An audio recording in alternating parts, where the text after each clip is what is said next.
Well. It appears that my Prime Minister, Mark Carney, is having another press briefing meeting, blah, blah, blah, with the President of the United States of America.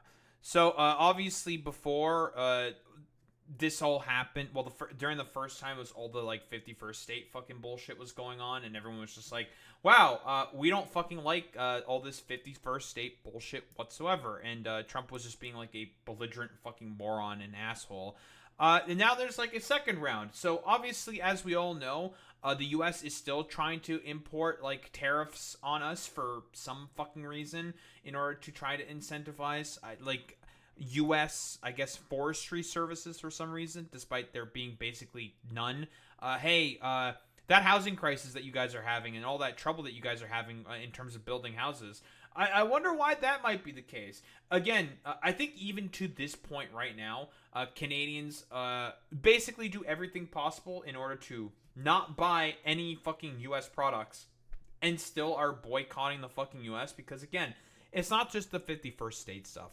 And it's not only just the tariff stuff. It's just the general fact that this complete stupid orange buffoon thinks that he can just like bully us around for no reason, despite the fact that we have been nothing but the nicest neighbor to the United States of America. Despite all of their stupid belligerent actions throughout the fucking world, we've always just went along with them because we are the nice neighbor, literally a perfect neighbor. And him also talking about how Canada needs to do everything possible to stop all the fentanyl from pouring in, despite the fact that it was only 0.2% of the fentanyl that was pouring in came in from the Canadian fucking border. But I don't know, what do we have here from this meeting of the minds? We're going to go into the Oval Office where Mark Carney, again, Prime Minister, is sitting down with Donald Trump. Let's have a brief listen into this conversation as these two might take some questions ahead of their formal meeting. Thank you very much, everybody. It's an honor to have the Prime Minister of Canada, Mark Carney, who I have made very popular. He's an extremely popular Prime Minister, and I'm very honored to do it. Yeah, Mark Carney's approval rating's already fucking kind of shitting the bed because he's looking to cut Canadian social safety nets. Because I liked him right from the beginning. I've liked him, and we've had a good relationship. I love Mark. We have some natural conflict, but we'll probably work that out. But we've had a very strong relationship, and your hosting of the various countries that showed up, that was a beautiful job you did, and I appreciate it very much. We're going to be talking about trade. We're going to be talking I think he's talking about the G7 there, but I'm not 100% certain. About a lot of different things. We'll certainly be talking about Gaza. We're in very serious negotiations to, I guess you could say, depending on the way you count, 3,000 years. You could say 500 years. You could say, but it's been raging for a long time. The current war that is happening, a quote-unquote war, has been raging for about 70 years. It's not 3,000 years or whatever idiotic bullshit. Like, whatever demented historical interpretation that Trump has, just assume the exact opposite and that he has no fucking idea what the fuck he's talking about because he does not know what he's talking about. And I think there's a possibility that we could have peace in the Middle East. It's something even beyond the Gaza situation. We want a release of the hostages immediately, etc. Release the hostages. Over there now. Another team just left, and other countries, literally every country in the world has supported the plan. Yep.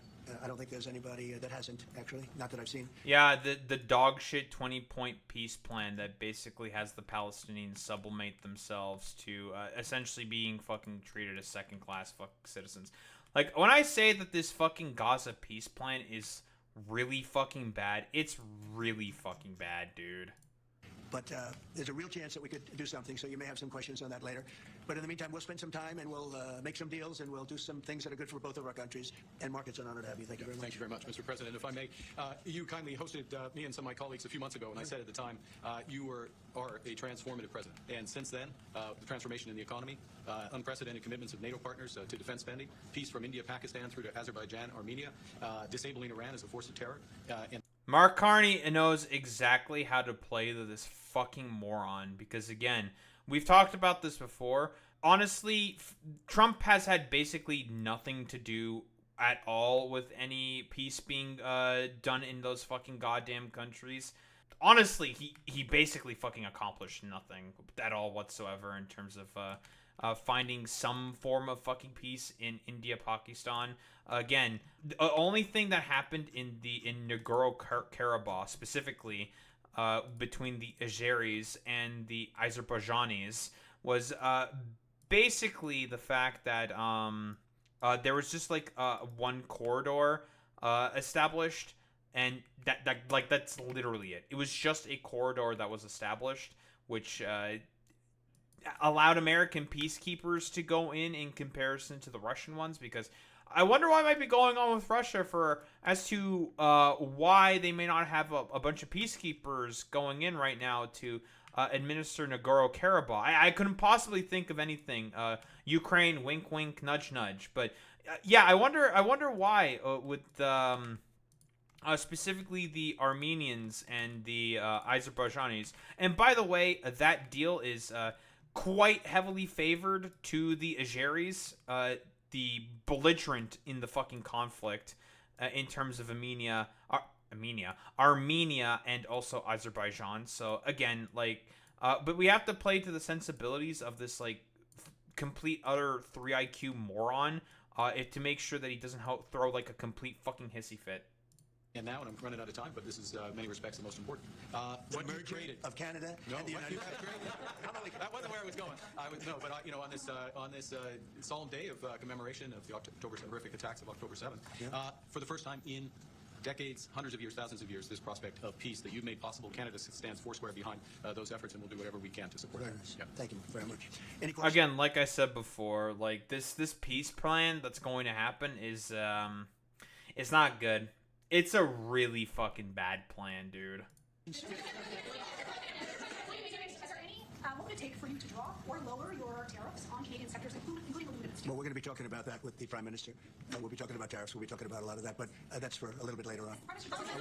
I want to just acknowledge our great ambassador. Is he doing a good job? He's doing a good job. Otherwise, I'll get him out of this. Also. No, yeah, but, Is it the White House's position that furloughed workers should be paid for their back pay? I would say it depends on who we're talking about. I can tell you this: the Democrats. So this is in reference to the government shutdown. Because here's the thing.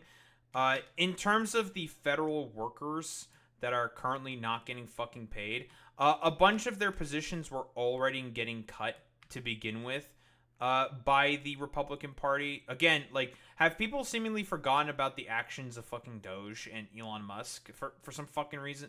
Has that, like, broadly left the wider sort of, like, American fucking conscious at this point? Like, you motherfuckers are the ones who are already cutting a bunch of fucking federal workers. Like, you guys have done all that shit already. So it's just like, what's a little bit of extra cutting anyways? Who cares about any of that stuff, right? You know, we just keep cutting. Who cares? Democrats have put a lot of people in great risk and jeopardy, but it really depends on who you're talking about. But for the most part, we're going to take care of our people. There are some people that really don't deserve to be taken care of, and we'll take care of them in a different way. Okay? Thank you. Sure, man. In your opinion, why has Canada and the United States failed to reach an agreement up until now? Well, it's a complicated agreement, more complicated maybe than any other agreement we have on trade, because, you know, we have natural conflict. We also have mutual love. You know, we have great love for each other. I love this. I love Canada, the people of Canada, and Mark feels the same way about here. The problem we have is that they want a car company and I want a car company, meaning the U.S. wants a car company, and they want steel and we want steel. And, you know, so in other countries, they're very far. Yeah, it's all about a fucking dying goddamn fucking industry. We need cars, folks, even though the fact that it's just a dying fucking industry. We just need cars, bro, folks. Let me tell you, we love having cars. We love cars. Don't we love cars, folks? Cars! Far away. And there's no problem. You can compete and you can do. We don't like to compete because we sort of hurt each other when we compete. And so we have a natural conflict. It's a natural business. Wait, but then again, the thing is you're the one who's currently bringing in these sort of animosity and bullshit into this fucking deal right now, bro. Like, again, you're part of the fucking problem here, Trump. Like, if you didn't want any fucking competition to be had between either, well, us or, you know, the sort of the rest of, I don't know, like the sort of NAFTA block and also the trade deal that you negotiated, then maybe you shouldn't have fucking gone after a bunch of a bunch of us and the Mexicans as well with the fucking random tariffs that you're doing. Like, again, like, he's incapable of taking any responsibility for any position that he holds, because, well, unfortunately, admitting that you were responsible for some of the actions that you've taken means you have to be culpable for those fucking actions. And if there's anything that Trump hates more than anything, it's being responsible for anything. conflict. Nothing wrong with it. And I think we've come a long way over the last few months, actually, in terms of that relationship. So when it comes to trade, the United States was always giving everything. They gave everything to Canada. They would let car companies leave here and go to Canada. But that hurts the United States. And, other presidents didn't see that. They weren't business-oriented. They might have been good politicians in some cases, not in all cases. They were bad at both. But it's a very natural conflict. And it's They were something bad at politics, folks. And I'm good at politics. Offered a lot of compromise this summer. Are you willing to offer some compromise to Canada, maybe on steel and then? Well, we've made compromise, and we've made some compromise even on steel. But we have the same basic. Okay, if you've made fucking compromise, which I don't believe, by the way, for even a second, then you would stop doing the fucking tariffs. Like, what do you mean? Yeah, we've already compromised. We've done so much compromise. We've done the most compromise possible, folks. Let me tell you. It's just like, what compromise have you done? Like, what? Stopping the fucking tariff, the trade war that you started? Like, that's fucking compromise in your mind? Well, in his mind, yes, that would be fucking compromise. But okay, bro.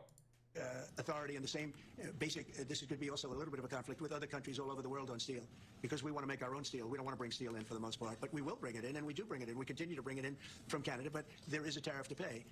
And I think that would be a normal thing to say. But we've come a long way. I think, Howard, we can truly say. Do you want to make a comment on that? Well, I think the opportunity to work together.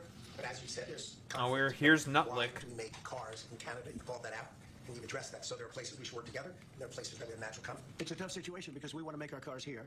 At the same time, we want Canada to do well making cars. So we're working on formulas, and I think. Damn, it's too bad that there already wasn't something in place that was basically made that the case. That you negotiated. That you decided to renege on. For some fucking... Do people, broadly speaking, understand just how fucking ridiculous this is? Like, dog, if you didn't want there to be problems in terms of, I don't know, cars being manufactured within either the United States or Canada or anywhere, then maybe, just maybe, you shouldn't have reneged on all of your fucking goddamn, not duties, but like, basically the trade deals that you fucking negotiated, bro. Like, it's just, it's complete fucking nonsense, dude. Like, you have had a part to play in all of this. Take some fucking responsibility for once in your life. We'll get there. Canadians are refusing to go to the U.S. The numbers are down like 23% in the first 7 months of the year. What do you say to Canadians that don't want to go to the U.S. now because of your 50% state talk, because of the trade war, the tariffs? Yeah, well, I understand it. Look, I understand that. And Americans don't want to buy cars that are made in Canada. I mean, we have the same conflict. So there isn't. Oh, I'm sure. That will get worked out. There's still great love between the two countries, but American people want product here. They want to make it here. Detroit was emptied out and moved to Canada, moved to Mexico, moved to other places, not just Canada. And bro, you were for all these fucking goddamn free trade agreements. You have had a part to play in any. It really is just one of those things where it's like, I don't know, fucking spare me it, dude. Like, you have had a part to play in terms of the creation of this fucking goddamn environment. If you don't like it that much, then why did you play that part? Pretty fucking simple, isn't it? Now they're all moving back, they're moving back. We have, right now, I was just telling Mark, we have $17 trillion, but it's really much higher. That was as of a couple of months ago. We have over $17 trillion being invested now in the United States. As an example, Biden... Oh, now it's $17 trillion that's now being invested in the hottest country in the world. Yeah, the hottest country of the world that's also having every economic indicator basically indicate that, yeah, we're probably in a recession. Yeah, hottest country in the world. Yeah, okay, bro. Nice fucking meme, bro. He was the worst president we've ever had, but they had less than $1 trillion in 4 years. We have more than $17 trillion in 8 months. 8 months.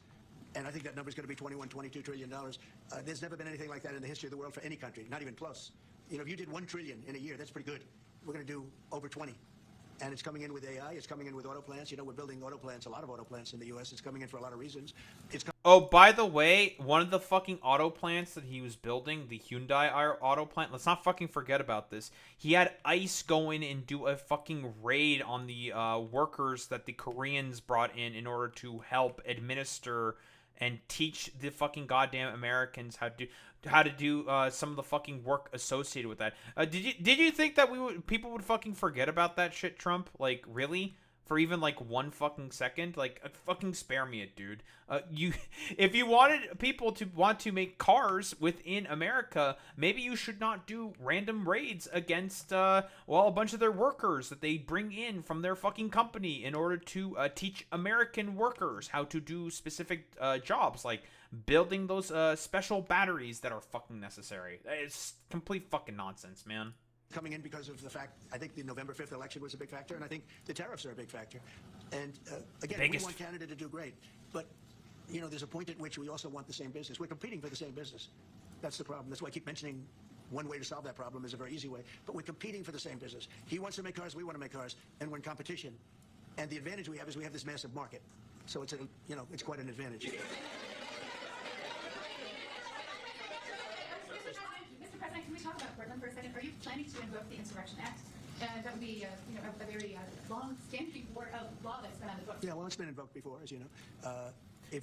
Illegally by you in your fucking first administration when you decided to invoke that shit for basically no fucking reason, to be like, oh yeah, well, the fact that there's a bunch of people who are being mean and stinky to me, I don't like that very much, folks. They're being oh so mean, and I don't like the fact that they say that I don't have riz and I don't have any good, ability to pick up any bitches. Because, again, when I think it was when the George Floyd protests happened, because that happened during his fucking term, Donald Trump was the dude who decided to invoke the Insurrection Act to basically have, National Guardsmen arrest fucking protesters. Like, so it really is. It's just one of those fucking situations. There's just like, dog, if maybe you stop doing such illegal, belligerent fucking nonsense constantly, then maybe then people would not have a problem with you. But, unfortunately, this dude's brain is leaking out of his ears most of the time. So it's just like, okay, nice meme, bro. Like, the fact that you just keep doing such ridiculous, illegal fucking nonsense consistently might be one of the biggest factors for as to why people don't like you very much. Maybe if you just stop doing fascistic, illegal fucking bullshit, then maybe you'd have some popularity for once in your fucking life. Oof, that might have hit a nerve. You look at Chicago. Chicago's a great city where there's a lot of crime, and if the governor can't do the job, we'll do the job. It's all very simple. Historic 30-year low of crime. They probably had 50 murders in Chicago over the last 5, 6, 7 months. Many people were shot. And then the governor gets up and he says, well, we can handle it. They can't handle it. They don't know what they're doing. The mayor is grossly incompetent. He's at a 4% approval rating in Chicago. He's at a 4%, lowest approval rating, lower than even... Is that even true? I don't know if Alex is here. Alex, is that even true that Mayor Johnson is even at a fucking 4% approval rating? I know you've said before that his approval rating is quite low, but 4% low. I highly doubt what Trump is saying here is accurate. Highly doubt it. De Blasio had, which is hard to believe in New York. I thought de Blasio would always maintain that record, but the Chicago guy is even lower. So I think that we want safe cities. If you look at D.C., you would right now, Mark, you could go out, take your family out to dinner, you can walk right down the middle of the street. There is no crime in D.C. When I got here, this place was a raging hellhole, where people would come from Canada, people would come from other places and end up getting shot. Nobody's being shot. The National Guardsmen, unbelievable. I mean, they are... yeah, the National Guardsmen, you want to know what they were doing the whole time? Picking up trash from, like, fucking benches and shit. Again, there's, like, no evidence at all to indicate that basically a bunch of people were just getting randomly shot consistently when they were going into, I don't know, visit at fucking D.C. Like, again, it's a complete, utter fucking conspiracy theory with this fucking nutbag.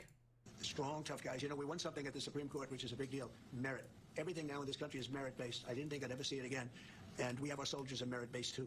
And they're central casting. And they walk through that town, and I'll tell you what, this place is safe. It's beautiful. They walk through that town picking up so much fucking garbage off of the floor, folks. Let me tell you, it was great. It was a beautiful sight to behold. All the garbage that was being picked up. The same thing's happening. You're getting the reports. The bad guys are saying, we don't want anything to do with this. And we're removing many people. In D.C., we took out 1,700 career criminals and sent them back to the countries from which they came, mostly led out by Biden and his people that had an open border policy. They did not have an open border policy. Again, this is just another fucking lie by the Trump administration. There is no evidence to suggest or to indicate whatsoever that it was a fucking open border policy. Again, it's just complete, utter nonsense from a fucking brain leaking out of his ears, old-ass man. And you know, Canada, you suffered because of that too, because they'd come here and they'd go into Canada also. So we're like a buffer for that in terms of Canada suffered greatly by Biden and the open border, the policy of open border, totally unchecked. Again, totally there's unvetted. just like literally Joe Biden used most of the exact same stupid ass fucking border policies that you had, motherfucker. And these people were, you know, if you got 5%, 2%, now you were getting a lot of bad people. And So many and bad have a people. closed Right in the border, Yeah, yeah. You've done well. We have a closed border, and it's a really closed border. In fact, for 4 months, I don't even know if this is possible, but this is the figures were released. 0 people were able to come into the United States from the southern border. 0. And as you know, we've taken a very hard stand on drugs. This is also benefiting you. A lot of we call them the water drugs, the drugs that come in through water. They're not coming. There are no boats anymore. Frankly, there are no fishing boats. There's no boats out there, period. So this is in reference to the fact that Trump has currently been conducting illegal strikes. I'm going to say this again. Illegal strikes against random boats that he doesn't even know are carrying drugs or not. He's just randomly attacking boats within not the Mediterranean. The American people are tired of women. Thank you, Eptius. Very cool. Yeah, they are tired of women. Very, very cool. Yeah, he's just doing random attacks on a bunch of different boats within international waters, which is illegal. You can't fucking do that. And just doing extrajudicial fucking murders of people simply just due to the fact that, well, maybe they have drugs on there. No evidence to suggest that whatsoever. Again, America is a country of laws, one would assume, at least, and has to follow those laws to a T. But in the mind of Trump, well, I don't know what those are. You know, I've heard about that thing called the law, but you know, I've never really been a big fan of it. You know, it's always been like very malleable. And you can interpret whatever you want from it. You know, the law, I don't know what that is exactly. So again, it's just like, okay, bro, like nice fucking meme. It's one of those situations where it's just like, yeah, dude, let's just keep doing utter belligerent nonsense and bullshit because, we're not going to face any consequences for that whatsoever. Very, very cool. If you want to know the truth, we're saying, does anybody go fishing anymore? The fact is, we knocked out, probably saved at least 100,000 lives, American lives, Canadian lives, by taking out all those boats coming in. So it's, and now they don't come in that way anymore. Now they'll come in other ways, and we're not going to allow that either.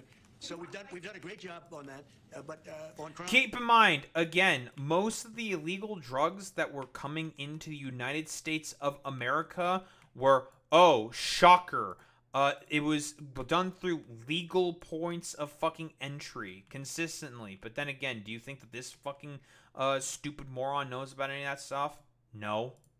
Chicago's a great city, but you can't be a great city if you have murders and if you have a lot of problems, and they do.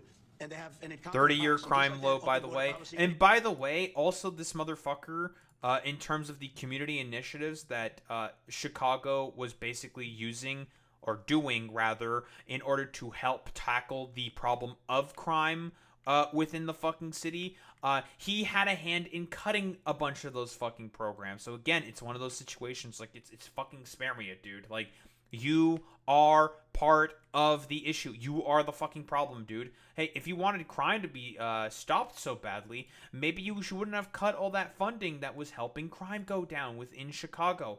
Shocker, I know. Anybody can come in. They came in from prisons. They came in from mental institutions, drug dealers. He still doesn't understand what claiming asylum means. Came in from all over the place, and we don't have that anymore.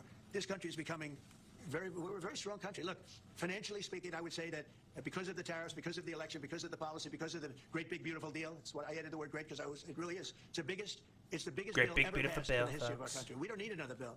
It's the biggest tax cuts. I mean, when you think no tax on tips, no tax on Social Security, no tax on overtime for the people. But far beyond that, what it does is incentivizes auto plants and AI and all of the things that nobody's ever passed a bill like. We don't need another bill. We don't need any more bills. I said, let's get it all at once. I was greatly helped by our Speaker, Mike Johnson, and by the Senate. I'll tell you what. So, by the way, the great big beautiful bill is slated to basically cut a bunch of health care for mostly the poor. They're the ones who are going to suffer the most from the great big beautiful bill. So it's just like, okay, man, like just have people suffer for basically no fucking reason. Very, very cool.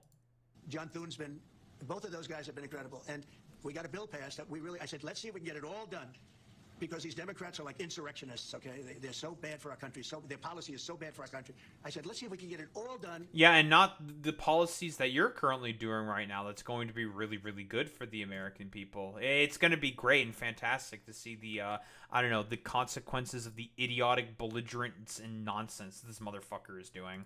And everybody said it's not doable because it's the biggest bill ever passed in the history of our country. So We got it big, all done. We don't so need anything beautiful. else. We got everything we want. And Greatest now, bill. Because of that, that's a big reason why. By the way, with the current government shutdown that's happening right now, I wonder why everyone is currently avoiding and never trying to do anything possible in order to talk about the contents within the one big beautiful bill. Oh, it's because in reality, if they actually do try to defend the tenets of the one big beautiful bill, the people will remember like how ridiculously fucking unpopular that shit is. Because again, it is a wildly, wildly unpopular bill. Why the companies are coming in, 1 year depreciation, 1 year write-off, 1 year expensing. Nobody's ever seen anything like it. So they're coming in from all over the world. But to have From everywhere, a great country, folks. you can't have crime. And we don't have crime, but we have cities where there's tremendous crime. So and much Chicago's crime. one of them. And if the government can't straighten it out, we'll straighten it out. Thank you. Very, very mafioso-esque kind of attitude. It's like, we're going to be the ones who take care of the crime. It's going to be us, folks. We're going to do such a great job stopping the crime. Even though, his policies and initiatives are probably, if anything, even bigger incentives of fucking crime. Let's be quite honest here. A question for the president. Prime Minister, I'd like to know how come the UK and the European Union have succeeded to sign deals and bring the tariffs down, and Canada still hasn't been able to do the same? Yeah, because they're not located right next to each other. It makes it, in many cases, it's much better and easier. But Yeah, please. if I may, let's be clear about the relationship as it stands right now. We are the second largest trading partner of the United States. We do a lot of trade going across the border where we're cooperating, first thing. Secondly, we are the largest foreign investor in the United States. $500 billion in the last 5 years alone, probably $8 trillion in the next 5 years if we get the agreement that we expect to get. Thirdly, there are areas, as the president just said, where conflict, maybe not so much conflict, we compete. There are areas where we compete, and it's in those areas where we have to come to an agreement that works. But there are more areas where we are stronger together, and that's what we're focused on. And we're going to get the right deal. Right deal for America, right deal, obviously, from my perspective, for Canada. Including one thing that, wait. So one thing where we are working very closely is the Golden Dome. That's the protective mechanism, and you see how that works. It's unbelievable. Ronald Reagan. Yeah, the Golden LARP Dome, by the way, where basically, for whatever reason, piss dome, we're gonna get the Trump pissies. We're gonna get fucking pissed on. The Golden Dome, which is basically going to, for lack of a better term, I think basically accomplish nothing. I don't know why the fuck Trump, for whatever reason, thinks that there needs to be an Israel-esque Iron Dome over the United States of America. What again? I have to ask this: what threat is going to come from whatever foreign entity or asset that's going to attack the U.S.? Who? Is it fucking Hezbollah or some shit? Are they going to do a fucking random attack? Are they going to do a terrorist attack or some shit? I have to ask, who? Who are going to be the main motherfuckers that are going to attack the United States of America? That makes it that you have to justify. You have two oceans protecting us. That's why I'm saying, this bullshit with the Golden Dome is basically an excuse. It is an excuse for the military-industrial complex to basically get more fucking money. That's all that there is to it.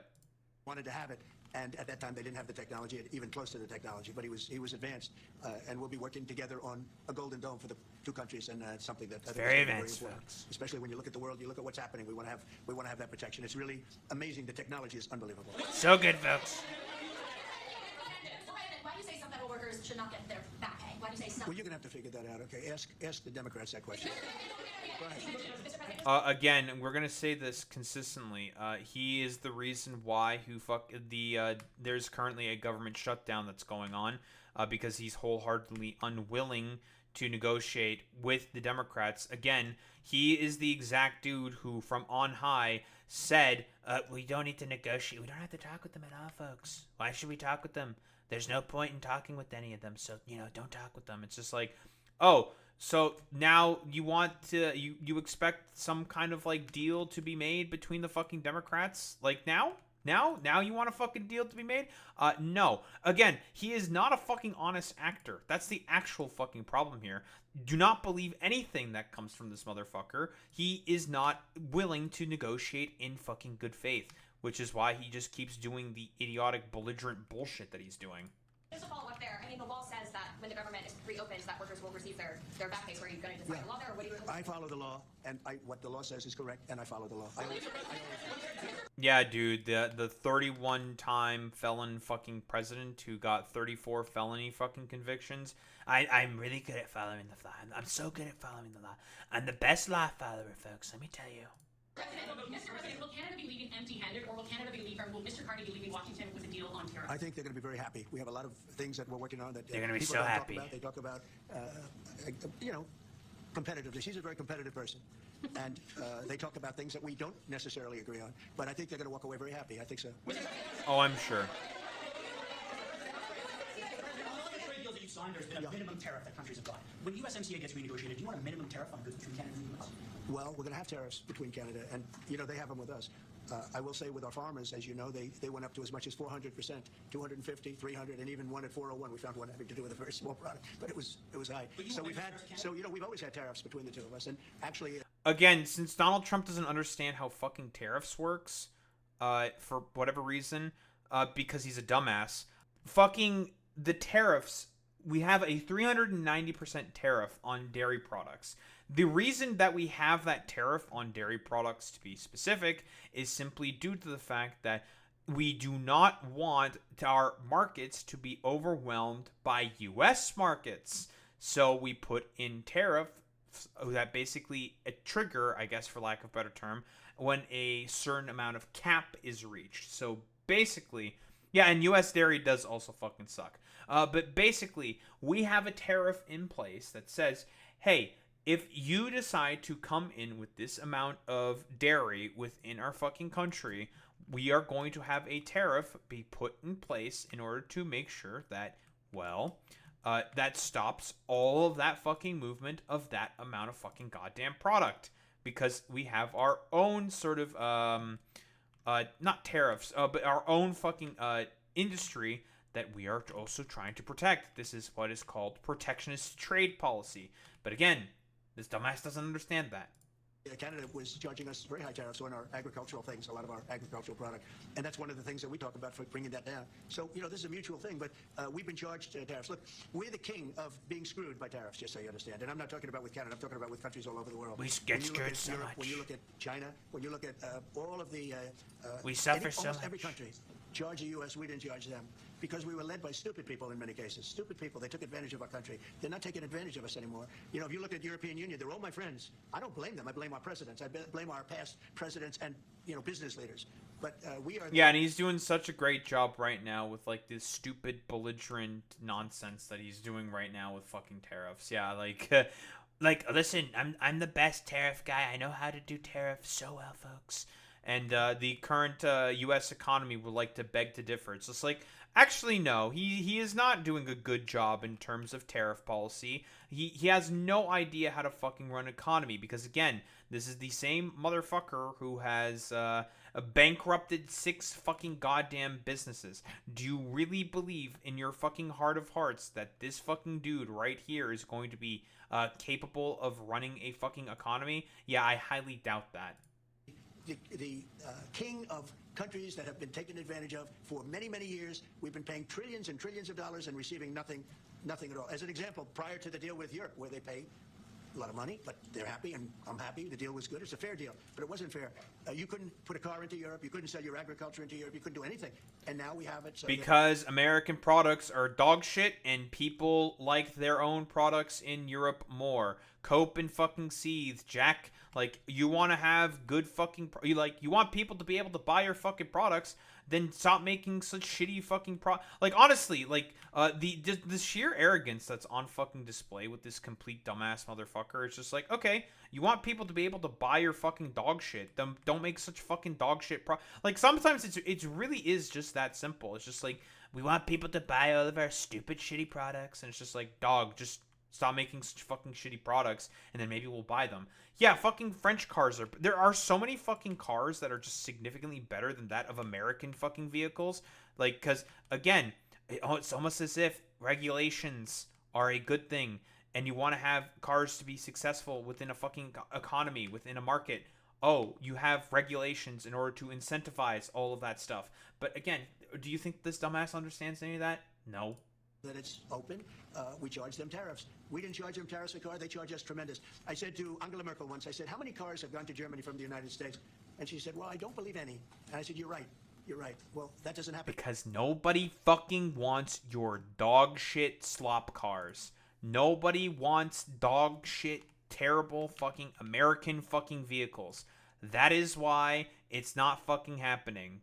Because again, they are just shit products in comparison. And also, people just prefer to drive a lot of the vehicles that are sold locally. That's just how it fucking is. Like, listen, Trump, if you want your shitty products to do better, then make a better quality product. Pretty fucking simple, isn't it? Anymore. And they're paying a fair amount. It's just a fair amount. It's not. I could ask for much more. It's a fair amount. But the United States now is using the same thing that they've used on us. And I just can't believe it's taken presidents so long to do this.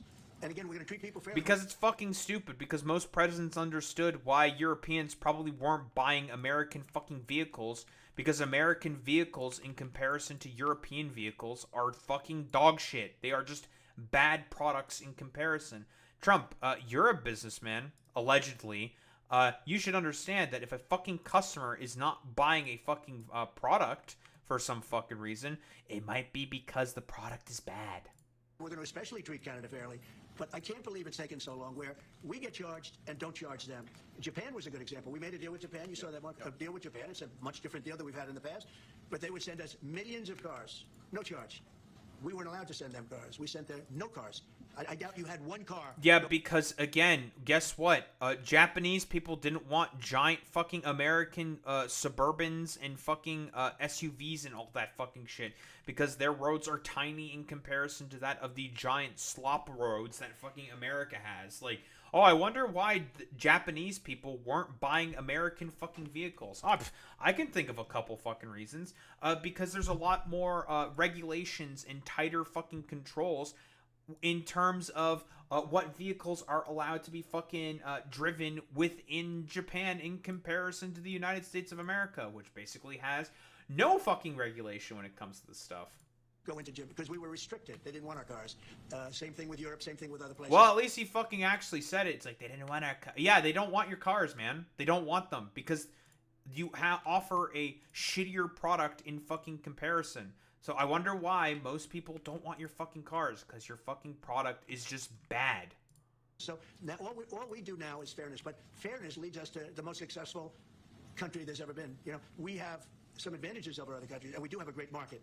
We have an amazing market. But you know what? If I let this go, if we didn't win this election, if we had these people that were running, that were ruining our country, destroying our country with their open borders and men playing in women's sports and transgender from everybody and windmills all over the place, if we allowed that to go on...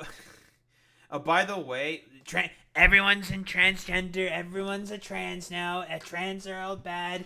And, everyone gets windmill now. Everyone has windmill. What the fuck are you talking about? Yeah. Like, what does he mean? Like, hello? Yeah, Joe Biden, very well known for transing everyone. And the Kamala Harris, who barely mentioned trans people at all whatsoever during her campaign. Yeah, she was trying to get everyone to be fucking trans or some shit. Like, this is complete fucking nonsense. What the fuck are you talking about, you dumbass? Like, no. Like, so fucking stupid. It's just like, well, everyone's was becoming trans because of Joe Biden and Kamala Harris. So, that means it was automatically bad because everyone's just trans. Very, very cool. And it's just like, what the fuck are you talking about, bro? What do you mean? Huh? What are you saying? What? It's just nonsense. Like, what is he talking about? For another couple of years, we would be. I'm not sure that we'd even have a country.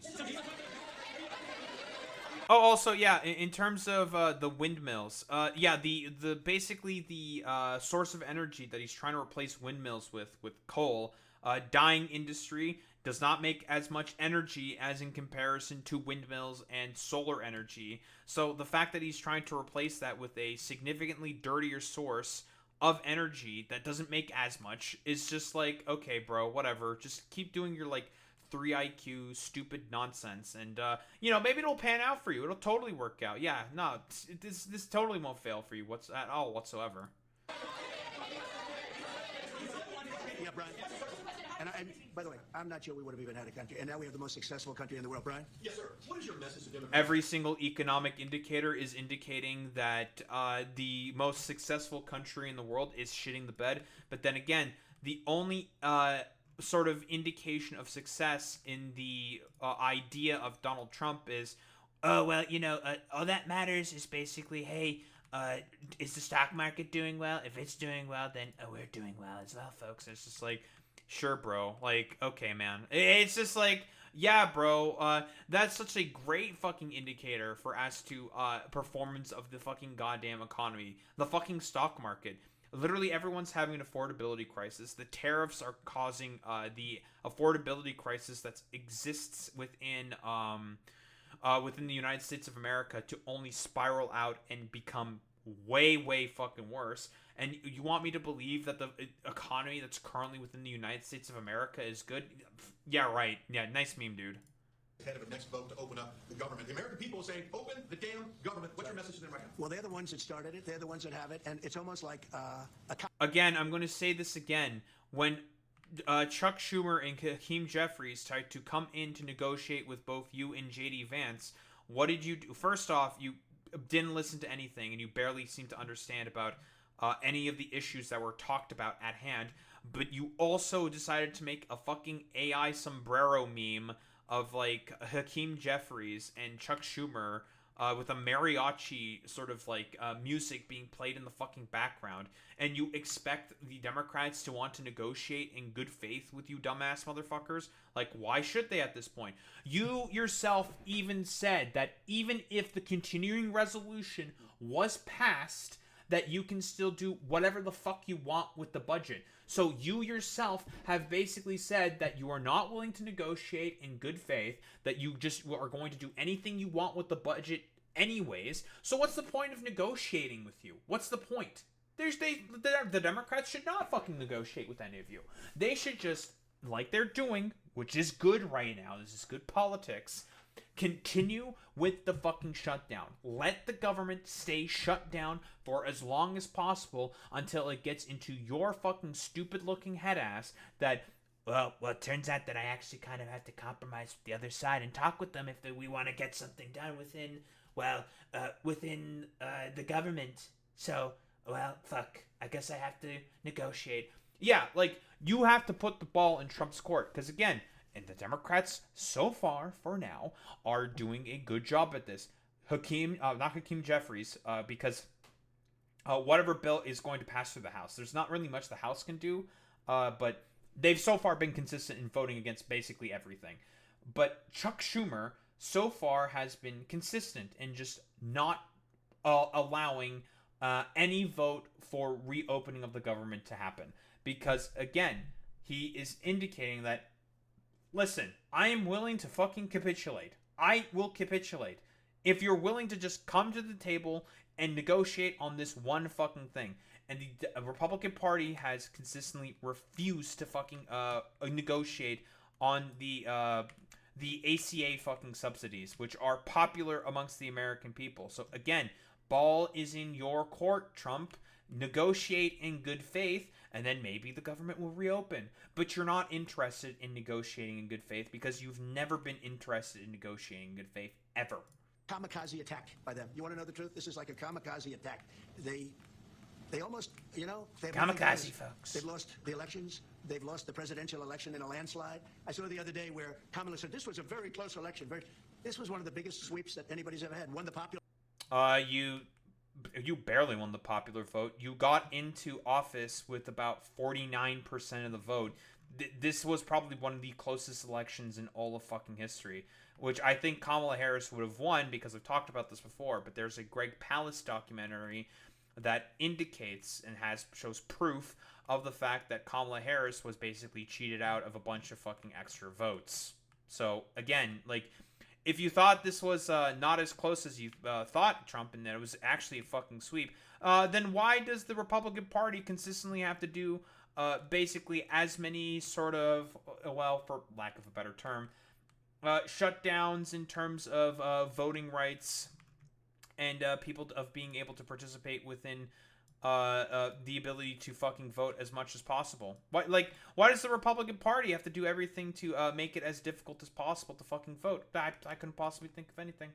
Popular vote by millions, won the Electoral College by a massive amount. They said, if I got 270, that would be great.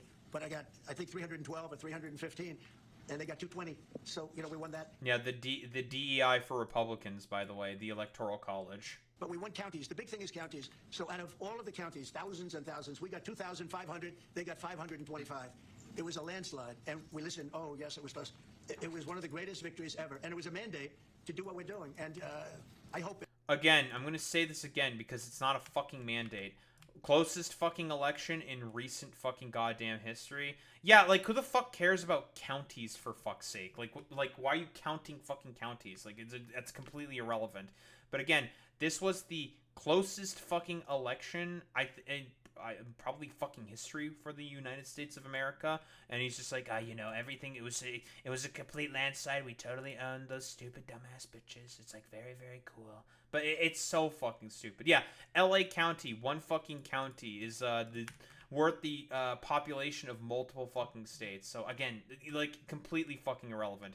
It's the same meme that all the Republicans do consistently, where it's just like, oh, land is the only thing that votes, not people. It's just like, yeah, bro, totally. It's unironically the meme of, like, the kid where he sees the very tall beaker and the short stout beaker, even though it's the exact same amount of liquid. They see the water in the taller fucking beaker and they think there's more in there. And it's just like, no, it's the same amount of water, you fucking idiot. And Mark wants this as much as I do. We are very close to making a deal on the Middle East that will bring peace to the Middle East. After all of these years of millions and millions, tens of millions of people being killed, there's a chance to bring peace to the Middle East. In addition to that, I made 7 other deals, and they're, you know, great. And we're, you know, things are happening with respect to Russia, Ukraine. That's one that last week, Mark.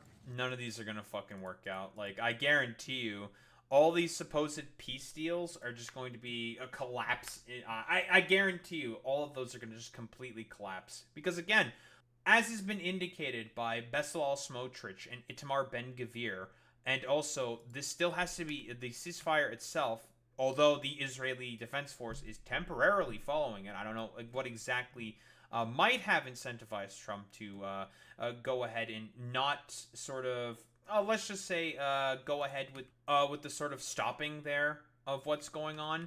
It's one of those situations where it's just like, really?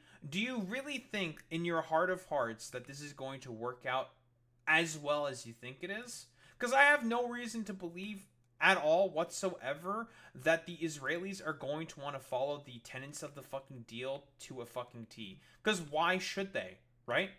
Like, the fundamental structures of apartheid are right there. What more than likely is going to happen is they're going to let the peace deal try to sort of, like, sit back and chill for, like, a little while.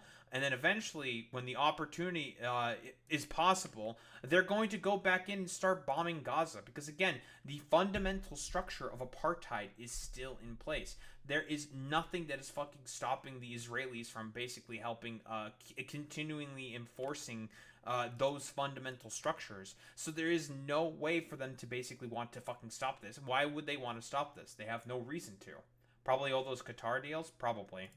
7,812 people were killed. Soldiers, mostly soldiers.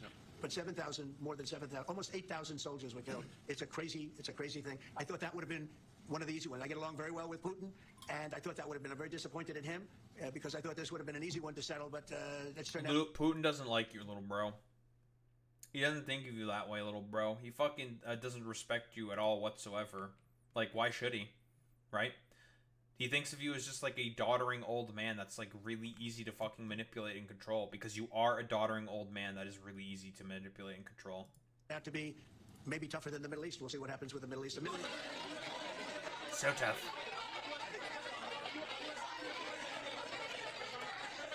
Behind yes. Is the fentanyl crisis over with Canada, with the Canadian border? Is what? The fentanyl crisis. No, it's not over. It's never. I think it's never going to be over, frankly. But Canada's worked hard, and they've done a much better job than in the past. We've basically done nothing. Like, honestly, we've changed, like, no policies whatsoever from the Trudeau government. Because, again, only 0.2% of fucking fentanyl is coming up through our border into the fucking United States of America. Like, it's so fucking negligible. But this complete utter moron, this freak, thinks it's like the end of the fucking world. It's such nonsense, dude. We have very few people coming in through our southern border, too. We've worked with Canada and we've worked with Mexico, so we've made it a lot better. Any is too much. Wait. On fentanyl, any amount is too much. So we've gotten it down. It's down substantially. It's less than 1%, but it's still too much. It's too much at home in Canada. People. Yeah, we got to stamp it out. USMCA, are the two of you both committed to seeing it through in the renegotiation of that deal that you made? Well, we can renegotiate it, and that would be good, or we can just do different deals. We're allowed to do different deals if we want. We might make deals that are better for the individual countries. Again, this motherfucker is the one who negotiated the USMCA, reneged on it multiple times, so much so that at this point it's gotten to the position where if the countries wanted to fucking sue for the fact that he was not being committed to the fucking deal, they honestly could within... Again, I'm going to say this again. This is his deal. He's the one who negotiated the current fucking USMCA, the current trade deal that's happening. And, actually, no, I have a ton of problems with it. I don't like it. It's just like, dog, you're the one who made this fucking deal. Like, fucking stick by it for once, to anything for once in your fucking life. And it's just like, okay, bro, whatever. It's complete fucking nonsense from just a stupid, doddering old man who's just like, well, I have to commit to this deal, but I don't know if I really want to commit to this deal. Who says I have to commit to anything? Committal is really, really difficult for me, I've never been a big sort of committing kind of a guy, I've always had trouble with commitment, constantly, because, don't pay attention to the fact that I cheated on a bunch of my wives. That's just a thing that happens. It's just like, oh my god, this guy fucking stinks. It's just like, dude, you are the biggest fucking problem. You are the biggest fucking belligerent and the one who generally fucking gets in the way of all this bullshit. It's so fucking stupid. I don't care. I want to make whatever the best deal is for this country, and also very much with Canada in mind. I'm sure. Yeah, go ahead, please. Go ahead, sir. Sir, on China, what more can the United States and Canada do together to counter China? Well, you have to be able to compete. They're a great competitor, and Mark and I both know that. And you have to be able to compete. We have big advantages over China for lots of different reasons, and I think we're doing very well with China. I get along very well with President Xi. I'm going to be meeting him in a few weeks, as you know. I'll be meeting him in South Korea. Apparently now he's not going to meet him, or is he going to meet him? He's not going to meet him. He is going to meet. Complete fucking nonsense from this dude. Like, it's just like the flip-flopping, dude. If anything, the flip-flopping is probably what's the most insane thing here. Because, again, the reason why the economy is currently having a lot of the instabilities that it's having at the moment is because this complete utter moron whose brain is fucking leaking out of his ears consistently can't hold, like, two positions straight for once ever in his fucking life. Because it's just, I'm going to do this one day, but then, maybe I'll do this other thing another day. And it's just like, please... If anything, markets are known for loving one thing and one thing consistently, and that is, well, instabilities. But we've had a very good relationship for a long time. But you have to be able to compete. To do well with China, if you can't compete, you're not going to do well with China. And Canada's very competitive. I can tell you that. Canada's a very competitive country. And so I think Canada's done very well over the years with China. Yeah, we have. But we'll do better together on that. On Middle East, what guarantees are you giving your Arab partners that Israel will not resume its offensive after the hostages are released? Well, the primary guarantee is once this deal happens, if it does happen, look, they're in negotiations right now, we are going to do everything possible. We have a lot of power, and we're going to do everything possible to make sure everybody adheres to the deal, okay? No specifics. No specifics whatsoever. Like, because who's to say, again, because of how ridiculously belligerent Israel is in any fucking dealings whatsoever, who's to say, again, and this I think this is the point that I'm consistently going to bring up specifically in terms of this ceasefire, quote unquote. Who is to say that the Israelis are going to stop there with the fucking genocide? Again, the fundamental systems of apartheid are still in place. If the Israelis wanted to start being complete assholes and belligerents again, they could. There is nothing stopping them from doing that. there has to be something concrete and fucking tangible to make it such that the genocide stops. Period. Full stop. And Donald Trump, in his vaunted negotiation, has really not guaranteed any of that stuff. Are you concerned about the delays at airports, and how do you see the shutdown? Oh, sure. I mean, they're all Democrat delays. There are delays at the airport. That's standard. And again, this is something that every day we put forth a bill. It's just a continuation. It's a very simple thing to sign and very simple to do. And I really think that these are people that, I think they have nothing to lose. They have a party that's out of control. They have no leader. Nobody knows who the leader is. I look at people with very low IQs like a Crockett, this woman Crockett. I never met her, but she's a low IQ individual. Very I low look at IQ. AOC talking about how if they want to negotiate, they can come to my office. She's not in that position to do that. And who the Damn, fucking cope and seethe then. Like, literally, because you're not willing to negotiate with anyone. Because at this point, like, you yourself had orders from on high to all the fucking goddamn Republicans saying that don't negotiate with them. We don't have to negotiate with them. We can just pass the continuing resolution. It's like, well, it turns out that's not actually how that works. And it turns out you actually do have to negotiate in order to have the government stay in fucking power right now. Or not in power, to basically not have a fucking shutdown right now. So again, it's one of those situations where it's like a cope and seethe, Jack. It turns out you do actually have to negotiate because that's how negotiating works. But then again, this is also the exact same motherfucker who doesn't understand these fucking concepts, because in reality, for him, it's all about the mafioso, like, macho man, like, strong-arming fucking bullshit. And, for now, at the very least, Schumer is not willing to fucking budge on any of that. So, thank God for that, I suppose. the hell is she to say that? And then I watch Nancy Pelosi not knowing what to do. I watch their leadership. Look, Schumer is petrified of... This is really funny coming from the current dude whose leadership in Mike Johnson is trying to do everything possible to make sure that... And I'm convinced of this at this point, that the reason why the shutdown is currently in place is because these motherfuckers want to do everything possible to stop the release of the Epstein files. That's what it fucking is. It's so fucking obvious at this point that the point of what they're doing specifically is to make sure, because again, if Congress were to come back, what's going to happen? That discharge petition that Thomas Massie put in is going to rear its ugly head and be like, hello, motherfucker, it's me. Did you forget about me? I'm back. It's time for me to make my lovely little fucking appearance. And, now Donald Trump has to deal with the fact that the DOJ has to now release the Epstein files, as the discharge petition more than likely is going to force, which is going to make his, position amongst his fucking fraught and fraying coalition significantly worse. Primary, because he's not going to win probably against anybody in a primary. You know, Schumer did the right thing, but he handled it badly. Originally, a year ago, he did probably the right thing, but he handled it badly. I think Schumer... He's specifically talking about that vote on fucking culture where the Democrats basically capitulated for no reason. Specifically, Chuck Schumer capitulated for literally no fucking reason. So it's just like, thank you, Chuck, for giving into these dumbass motherfuckers for basically nothing. Schumer's incapable of making a deal. They are a mess. They're a party that has no leadership. They have, and they have no policy. You know, I think we have great leadership, but we also have... Oh, yeah, dude. Literally, the only reason why you're doing that is because the stooge, Mike Johnson, is trying to do everything possible to cover up for the fact that your dumbass is in the fucking Epstein files, little bro.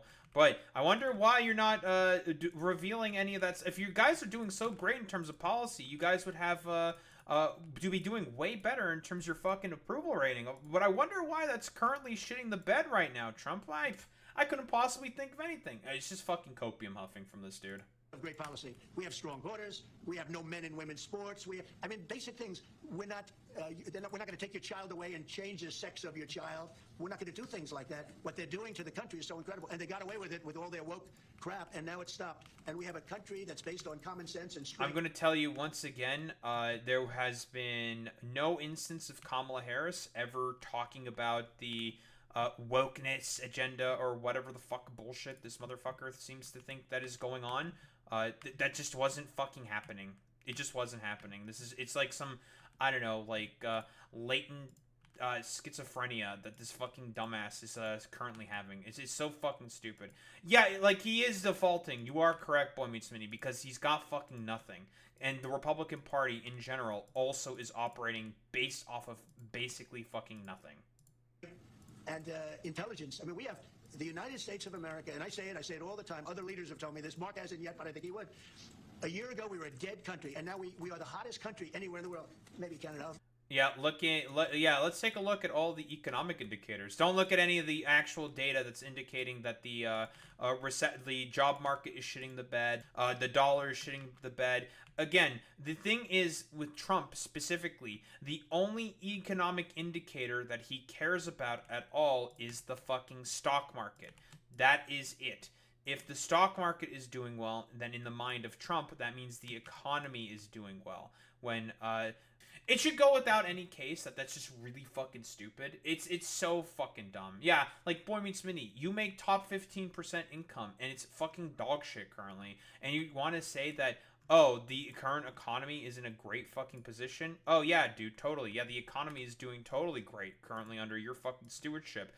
Job numbers are down. Everything is basically shitting the bed in terms of the economy. Every economic indicator is performing poorly. The labor market's terrible. There are even more and more corporate mergers than ever, which is going to result in the economy fundamentally also getting worse and worse and worse. So it's just like every single expert is saying the economy is currently shitting the bed. And here's like Marie Antoinette currently being like, la la la la la, no, the economy's doing really well. Have you seen the stock market? The stock market's doing so well, folks. Let me tell you, la la la, it's not bad. And it's just like, you want people to fucking believe that for even a reason? Like, for even a second, rather? Get the fuck out of here, dude. The American people are stupid about a lot of stuff. They're not that stupid about this in particular. And they understand that you are the biggest sort of belligerent and idiot and moron and worst steward of the fucking economy currently. Give Canada, but I do like Canada. But you know, we're the hottest country in the world right now. There's never been a country that has the kind of money coming into. There's never been anything like this. There's never been a country that if you take $1 trillion, that would be unbelievable. We're going to have over $20 trillion invested in this country. There's never been anything like what you're seeing, and it's based on good policy and common sense and leadership. Yeah. That's nonsense, dude. Mr. President, what is Canada giving you in return? If you say Mr. Carney's going to be leaving Washington, how many what's Canada giving you? Well, you'll find out, but I think the people of Canada, they will love us again. Most of them still do. If you say only 25%. No, I'm going to tell you right now, no, the fuck we're not. Like, copium. He wants to basically do everything possibly. Like, I'm still popular. People still like me, right? You guys in Canada still like me, don't you? It's like, no, the fuck we don't. We fucking hate your guts, little bro. Like, maybe if you weren't such a stupid fucking belligerent asshole for no fucking reason with all your 51st state talk, all the annexation and stuff, maybe we wouldn't be continuously boycott. And by the way, the boycotts are still going strong in fucking Canada. Like, and also the traveling boycotts. Like, I think in the summer alone, there have been, like, no Canadians visiting the United States of America because, again, we don't like you. Like, we do not like all the stupid bullshit that you guys keep fucking pulling. Because, like, you're just uninterested in being, I don't know, a good fucking neighbor. Like, we don't like the fact that we are being forced to have to do this, but we have no choice because we have to fucking protect our own sovereignty. You know, for all the, like, times that the Trump administration loves to talk about the sanctity of sovereignty, they love to fucking trample on that shit consistently at any fucking opportunity that they can get. It's complete fucking bullshit, dude. I assume a lot of them. I think that. Oh yeah, 1000% there, Boy Meets Mini. Yeah, like we're hot in the way that Mar-a-Lago-fied women are considered also hot. Yeah, it's true, dude. They love us. We don't love you. And you know what? I'm not the biggest hockey fan, but I like it a lot. And I watched some of the greatest hockey games I've ever. How good were those games, right? Yeah, very good. We're coming down for the World Series, Mr. President. Oh, good.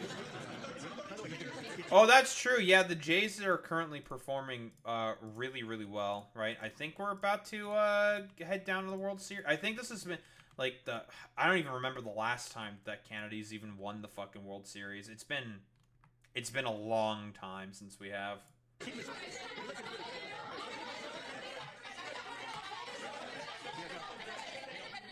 Deal with Canada that doesn't include supply managed goods like dairy. No, that's the Stanley Cup, Boy Meets Mini. We're talking about baseball. The Toronto Blue Jays, which we used to have 2 baseball teams, but now we only have 1. It's the Blue Jays. I forget the name of because it was in Montreal. We had a baseball team. I forget the name. I'm really bad with names. But we also had a baseball team in the ye olden days. Yeah, the Expos. Yeah. I don't. Have we even ever been to the World? We've never won the World Series before. Have we even ever been to the World Series? Have the Jays ever been there? I don't think so. But we have a chance now. I think we're currently leading over the Yankees. I think it's either 2-1 or 3-1, and we're about to win the series. I think over the Yankees. I could be completely wrong on that one. For example, if the federal government... Well, a deal would include dairy. I mean, it's going to include everything. We'll do a comprehensive. Again, the reason why I'm going to keep mentioning this consistently, the reason why we have the current 300, I think it's a 390% tariff that exists on dairy is because of the fact that, it's protectionist trade policy. Again, the reason why we have that is simply due to the fact that we do not want our domestic market, our domestic manufacturing of dairy to be flooded by American dairy manufacturing. Again, this is like the basics of trade policy, but he still doesn't fucking get it. Oh, we did win the series. Oh, in 92 and 93 we won the series. Okay. Thank you, Boy Meets Mini. Shows you what I know about fucking sports history. Have you identified programs to eliminate under the shutdown? Oh, sure. Which ones? We have a lot. I'm not going to tell you, but we'll be announcing it pretty soon. But we have a lot of things that we're going to eliminate and permanently eliminate. Yeah, we're gonna eliminate stuff like what? Stuff. It's stuff, guys. We're gonna get him. It's like, okay, bro.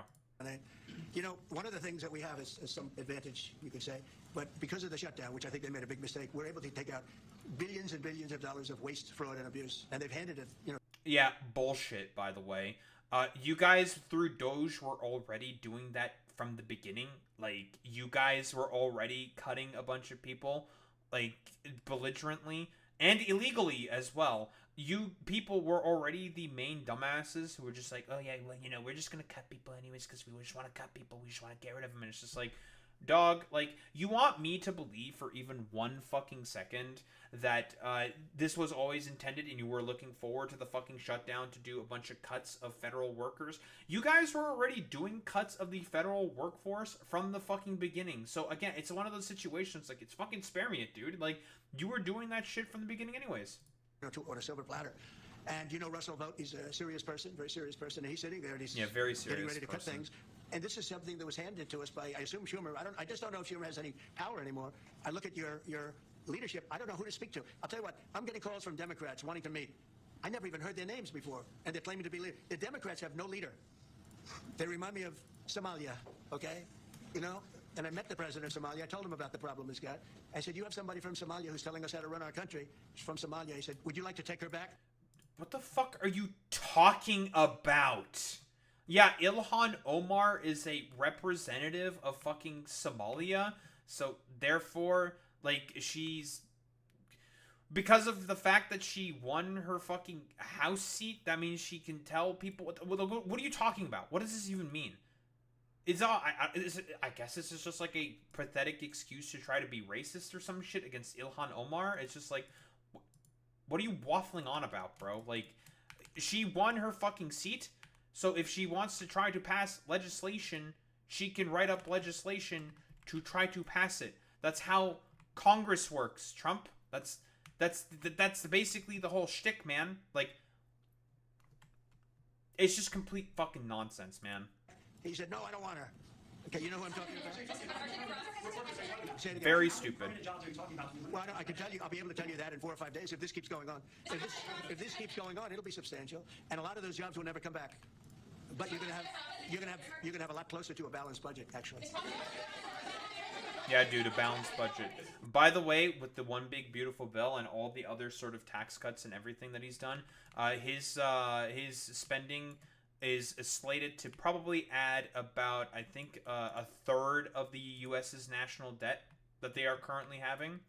About a third of their national debt is from this fucking dude alone. I think he's added about 11 trillion at this point in terms of the debt and the deficit.